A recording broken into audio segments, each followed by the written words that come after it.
स्वागत है दोस्तों आपके अपने यूट्यूब चैनल स्कूल टाइम में। NPS diary prepare and upload, यानी एनपीएस डायरी को कैसे तैयार करना है और फिर उसके बाद एनपीएस डायरी को एसआईपीएफ पोर्टल पर कैसे अपलोड करना है। एनपीएस ई बैग हमें सभी कर्मचारियों को जो जनवरी 2004 के बाद जिनकी पोस्टिंग हुई है और 2012 तक के जो एम्प्लॉय हैं उन सभी को एनपीएस ई बैग अपडेट करना है।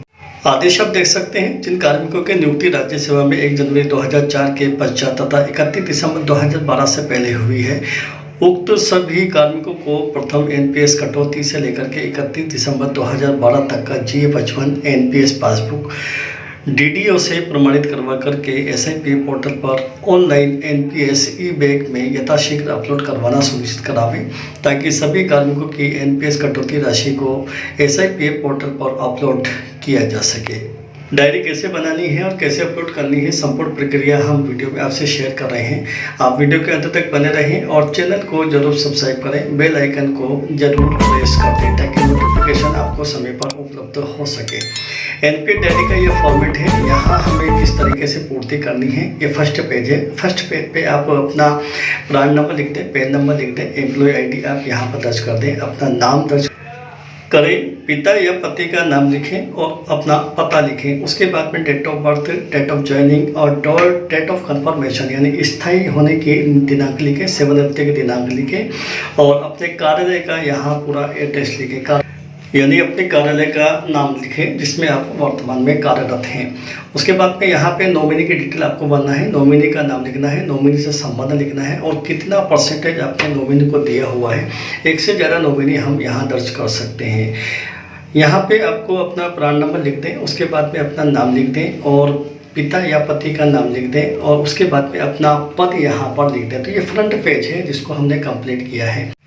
अंदर हमें वित्तीय वर्ष वाइज एंट्रीज करना है। सबसे पहले हमें बिल की डेट लिखना है और वेतन के माह यहाँ पर लिखना है सत्र वाइज। उसके बाद में बिल नंबर हमें लिखना होगा। माह आपको मार्च से लेकर के फरवरी तक के यहाँ लिख दें आप और उसके बाद में यहाँ पर बिल नंबर हमें दर्ज करना होगा, टीवी नंबर और टीवी की डेट दर्ज करने होंगे और अंशदान यहाँ पर जो हम एनपीएस की जो कटौती हुई है वो कर्मचारी से हुई है और सरकार ने जो दिया हुआ है वो नियोक्ता के द्वारा वो यहाँ पर दर्ज करेंगे। उसके बाद में टोटल कर देंगे। प्रारंभिक शेष अगर पिछला पेज आप कंप्लीट कर रहे हैं और दूसरे पेज पे आप एंट्री कर रहे हैं तो पिछले पेज का जो टोटल है वो यहाँ पर प्रारंभिक शेष बन करके दर्ज हो जाएगा। जैसे मैंने यहाँ पर 1,80,000 रुपये प्रारंभिक शेष के रूप में लिखे हैं। ध्यान रहे हर पेज पर वित्तीय वर्ष के अनुसार ही एंट्री करनी है। मार्च से शुरू करना है और फरवरी में इसको समाप्त करना है। सभी कटौतियाँ हमें GA55 के अनुसार करनी है। जो आप GA55 पहले से डाउनलोड करके रखें और उसकी प्रिंट निकाल करके अपने पास रखें। उसी के अनुसार आपको bill number, draw date, TV date ये आपको वहीं से देख करके आपको भरनी है। इस तरह से हम एक GA55 देखते हैं। यहाँ पर मार्च 2019 को देखें, ये सैलरी का है। बिल नंबर यहाँ ऊपर 5 दिया हुआ है और टीवी नंबर ये 2380 दिया हुआ है। बिल की डेट 1/4/2019 है और टीवी डेट 5/4/2019 है। तो ये यहाँ पे हम डायरी के अंदर जो दर्ज करेंगे, दिनांक में 1/4/2019 दर्ज कर दिया, बिल नंबर हमने दर्ज कर दिया, उसके बाद टीवी नंबर और टीवी डेट एक साथ दर्ज कर दें। अब मार्च सैलरी में जो एनपीएस की कटौती हुई है वो आप यहाँ देखेंगे ECPENF के अनुसार आपको ये कटौती मिलेगी। इसी नाम से ये कटौती मिलेगी। यहाँ पे एनपीएस आपको लिखा हुआ नहीं मिलेगा। तो ये 4,256 रुपये की कटौती है। ये कटौती हमें यहाँ पर दर्ज करनी है एम्प्लॉय में और एम्प्लॉयर में, यानी ये कर्मचारी का अंशदान है और ये सरकार का अंशदान है। उसके बाद में इन दोनों का टोटल हमें लिख देना है। दूसरे माह अप्रैल माह की में भी सैलरी का बिल है। ये बिल नंबर 20 है, 13/105 है, टीवी डेट टीवी नंबर है, 1/5/2019 टीवी डेट है। तो ये एंट्री हम यहाँ पर कर दिया मैंने। 27/4/2019 बिल की डेट है अप्रैल और बिल नंबर 20 है और टीवी डेट और टीवी नंबर यहाँ पे मैंने दर्ज कर दिया है। उसके बाद में कर्मचारी का अंशदान सेम है। बेसिक और डीए में कोई परिवर्तन नहीं है तो ये अंशदान सेम रहेगा। इसके बाद में यहाँ पे डीए की एंट्री है तो डीए की एंट्री को हम जो एनपीएस में दर्ज करेंगे वो एनपीएस की कॉलम में जो कटौती दी हुई है उसी कटौती को डायरी में हम ऐड करेंगे। नीचे की तरफ पर डीए और सैलरी एडिट का एक ऑप्शन बना लें। उसके बाद बिल नंबर और बिल का माह लिख दें, बिल नंबर लिख दें, बिल की डेट लिख दें, ट्राई डेट, टीवी डेट लिख दें। उसके बाद कटौती आप दोनों लिख दें, एम्प्लॉय और एम्प्लॉय लिख दें। उसके बाद में उसका टोटल यहाँ पर आप लिख दें। इसी तरह वित्तीय वर्ष में GA 55 में जितनी भी एंट्रीज है उन एंट्रीज को आप डायरी के अंदर कंप्लीट कर लें। मार्च से लेकर के फरवरी तक की कंप्लीट एंट्री कर लें। जितने डीए और सैलरी एरियर से जो एम्प्लॉयज में जमा हुआ है वो राशि की एंट्री कर दें। उसके बाद में यहाँ नीचे टोटल कर देंगे। टोटल आपका जो GA 55 का टोटल दिया हुआ है उस टोटल से मैच होना चाहिए। उसके बाद में जो आपने पहले से आपका प्रारंभिक शेष है उसमें इस टोटल को, इस वित्तीय वर्ष के टोटल को आप जोड़ दें तो ये अंतिम शेष आपका 2,84,568 जैसे इस डायरी के अनुसार मेरा बैठा है। ये जो अंतिम शेष है ये अगले वित्तीय वर्ष में प्रारंभिक शेष बन करके यहाँ ऊपर की तरफ हमें लिख देना है।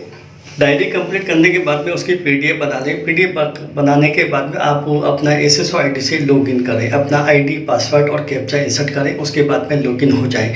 लॉगिन हो जाने के बाद में न्यू स्टेट इंश्योरेंस का न्यू पोर्टल आप ओपन करें और ओटीपी सेट होगी, ओटीपी इंसर्ट करें, सबमिट ओटीपी करें और ये आपका होम पेज आपका लॉगिन हो चुका है।